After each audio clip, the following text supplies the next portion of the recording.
చూడండి, మట్టితో తయారైంది ఈ కుండ. కానీ నాకు ఇది చాలా ఇష్టమైనది. చిన్నతనంలో అమ్మ ఇందులోనే వెన్న దాచి పెట్టేది. నాకు అది ఎప్పుడైతే తెలిసిపోతుందో నేను వెంటనే ఆ కుండని పగలగొట్టి అందులో ఉన్న మొత్తం వెన్నని తినేసేవాడిని. మీకు తెలుసా, ఇందులో ఉన్న గొప్ప విషయం ఏమిటంటే ఎప్పుడైతే ఈ కుండలో వెన్నని దాచిపెడతారో అప్పుడు ఆ వెన్న చల్లగా మారిపోతుంది.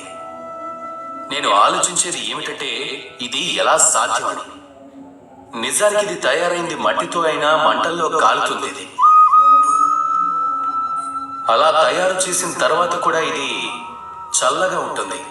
ఇది ఎలా జరుగుతుంది, అది ఎందుకలా అవుతుంది అంటే ఈ కుండకి ఒక విషయం తెలుసు. అది మనందరం కూడా తెలుసుకోవటం అవసరం. దీని పూర్వపు రూపం మట్టి, దీని భవిష్యత్తు కూడా మట్టి.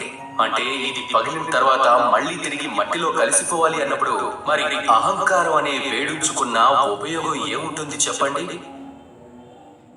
కేవలం ఇదే ఒక సారాంశం. మనుషుల జీవితాలకు కూడా అది మనం అర్థం చేసుకోవాలి, నేర్చుకోవాలి, ఆచరణలో పెట్టాలి. మీరు తెలుసుకున్న తర్వాత మనం శాశ్వతం కాదు అని మీరు తెలుసుకోగలిగితే, మీరు జన్మించినప్పుడు అప్పుడు మీరు ఏమీ కాదు, మరణం తరువాత కూడా అప్పుడు కూడా మీరు ఏమీ కాదు. ఈ జీవితంలో మీది అనేది ఏది లేదు. ఈ రోజు లేదు, అలానే రేపు మీది కాదు.